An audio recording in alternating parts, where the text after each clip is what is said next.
Down at the start, having their girths checked. Greek Cargo there. Mount Argus there. Walking across the centre of track is Pulsing. Number 11, Mount Argus, an interesting runner, trained by Matt McCourt in the black and yellow colours. Roger Wernham in the saddle, I should say. 9 runs, no wins. Don't know a lot about him, except that looking through the Irish form book last night, this fella's just joined Matt's stable from Ireland. He appears to have been tried over a variety of distance and, in all honesty, didn't appear very good. I think Matt's got no option but to give this horse 3 races to try and get a weight from the handicapper so he can drop him in a class where he might have a chance of winning. And if Mount Argus wants a mile and a half, Matt McCourt's quite right in running him over 6 furlongs, because he's got to do the best for his horse and his owners, and by convincing the handicapper that he perhaps ought to give Mount Argus as little as possible, it just might help if he runs him over a distance too short. Number 11, Mount Argus. Let's have a betting show. And Grey Desire, the 5-4 on favourite. Sharp Romance is 6-1 from 13-2, and Our Jock is 8-1 from 10s. Melody Park a 10-1 chance from 12-1, and 16's bar 4. Well, do remember if you're betting just how testing the ground is, but if number 12, Our Jock, is one of your fancies, don't worry about him on that score, because he positively revels in it. 18 runs, 3 wins. He just failed to land the William Hill Stewards Cup last year as well, running a terrific race against Al Trui. He's a course and distance winner. Indeed, he won at the Saturday, the first day of this meeting last season. The race in question was the Queen Elizabeth Handicap. Our Jock, who I think you can just pick out there with the help of the arrow, is about to take the lead, and from there on it was plain sailing. Of course, the class of this race, the Queen Elizabeth Handicap, was nowhere near the standard required to win the Quail Stakes. But what it did show was that not only Our Jock can handle very soft ground, but also that he gets 6 furlongs really well. Look, he's driven out, obviously just beginning to struggle a wee bit, but he never shows any signs of stopping on this occasion. The ground was also soft when he went to Goodwood. His ease down there was a very convincing winner, and he's a tough animal who's shown also that he comes to hand early. And if Grey Desire has an off day, he's a perfectly possible alternative. Here's John McCririck. All 4 favourites in past Quail Stakes have been beaten, including El Gazebo, odds on 2 years ago. And there is a wavering of confidence behind Grey Desire, because the whole way down the rails, they want the punters to bet the 5-4 on. Ladbrokes, the magic sign, moved in early, made 11-8 on and 6-4 on chance. But now, down the rails, anybody can bet what you like, 5-4 on. And Roy Christie's 6-5 on. So they want to get money out of Grey Desire. In one place, it's 7-1 Sharp Romance. Our Jock's been backed a bit, 10-1 down to 8-1. I've seen some each-way money for number 14, Melody Park, 10-1. The flamboyant owner, Terry Ramsden, helicoptered in. So he's here to see his filly run. And Jim, there's no money for those 3-3-year-olds at the bottom of the list. I think you've learnt from your Uncle John, never back 3-year-olds against older horse in March. Haven't you, old chap? Number 14, Melody Park, who receives weight from almost all the older horses here, or not almost all the older horses here, basically because she didn't win last year. She's on a losing run of 13, which stretches back to her 2-year-old career, but although she wasn't successful in any of her starts as a 3-year-old, she did in fact run some good races. Her team, or the Terry Ramsden team, is in very good form, so it's not beyond the realms of possibility that she could go well here. Let's have a look at the course. As we mentioned earlier, the runners have cantered down the reverse way to the 6 furlong start, which joins the Jubilee course, and they join that intersection and gallop straight up the middle of it, 6 furlongs straight. In the race we saw on the straight course on Saturday, the horses tended to have an advantage racing against the stand rails, so it is a worry, I suppose, to the jockey on Grey Desire, Kevin Darley, who's had 5 winners already this season, that he goes into stall 7. Pulsing, number 13, who's just walked through, he's an outsider. There's Amigo Loco, number 5. We discussed his chances earlier. Very tough animal. Kim Brassey done well with him. Goes in quietly.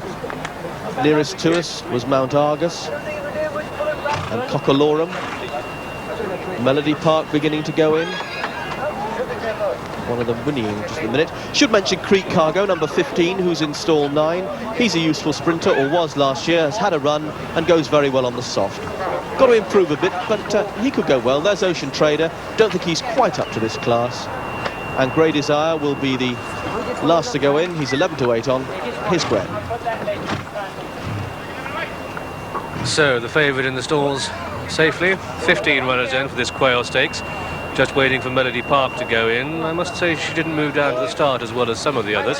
See how she comes back. They're under orders. Amigo Loco and Sharp Romance both trying to anticipate the start. Sharp Romance completely missed the break. Also a little bit slowly away was Farncombe, but trainer Clive Britton warned us that he might very well be. And through the first furlong, it's Amigo Loco who disputes it with Ocean Trader, and then comes our Jock on the outside. They're all staying over to the stand side. The favourite, Grey Desire, in the mid-division at this stage, and the pink jacket is Gentle Issue on the extreme left of the picture, running fast, Mount Argus.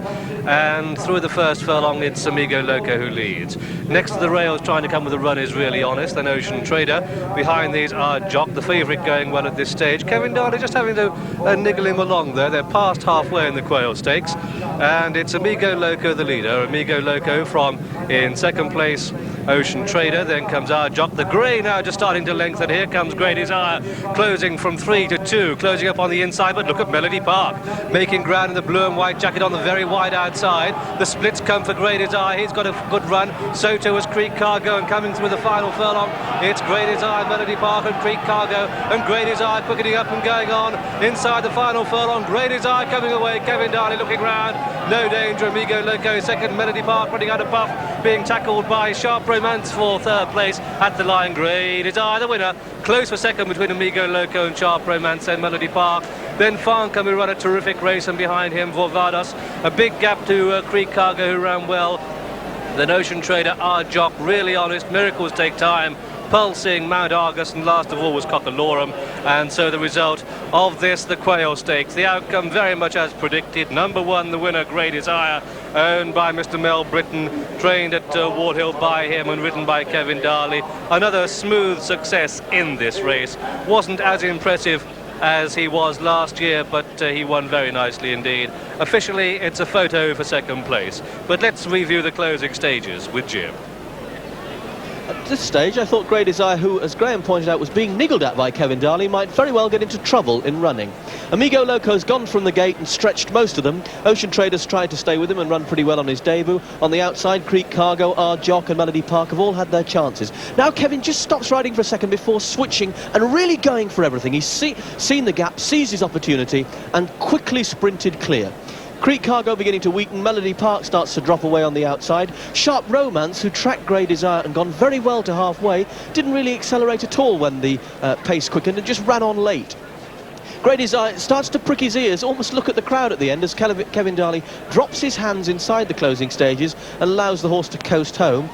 He hasn't won by as far as last year, but he's been pretty impressive. It's close for second, and if Amigo Loco has lost second place, which I don't think he has, he is in fact being called second, then the jockey who rode him, Nick Adams, would have been in trouble because he looked to drop his hands.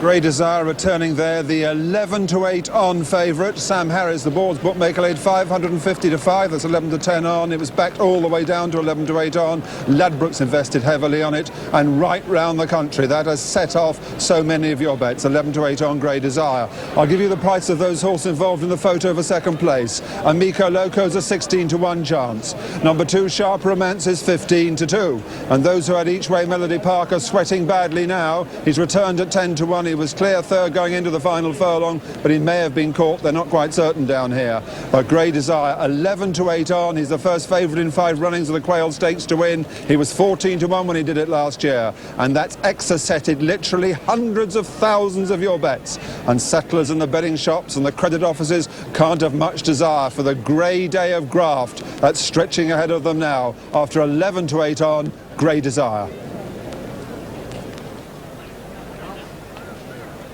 I wonder if he's going for a poet laureate. Grey Desire, the 6th winner of the season for Mel Britton, and the 6th winner of the season for Kevin Darley. And Grey Desire there winning his 12th race. Grand horse, quickened up in good style. It looks as if Mel's here, obviously contending elsewhere. and has chances, of course, further north today. But Grey Desire, certainly the class horse in the race. Melody Park, well, the judge will announce in the fullness of time as to whether she is third or whether she isn't. We'll have to wait and see. He has confirmed that the second horse home is Amigo Loco. It's desperately close for third place, and I must say that in running I thought that Grey Desire had just a bit to do, but as Kevin Darley explained to us when we were up at Doncaster, this fellow seems to improve if he's got a target at which to aim, and just that little bit of battling with 2 furlongs to go gave him the spirit to come home.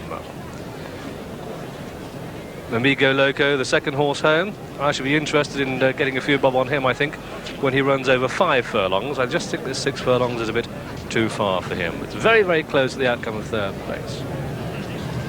Good old Vorvados, ridden by Steve Cawthon, came through the pack to finish well, but as too did Farncombe, and I'm sure he'll be winning a race in the not too distant future. So Grey Desire starts the day off and continues the great run of Kevin Darley and trainer Mel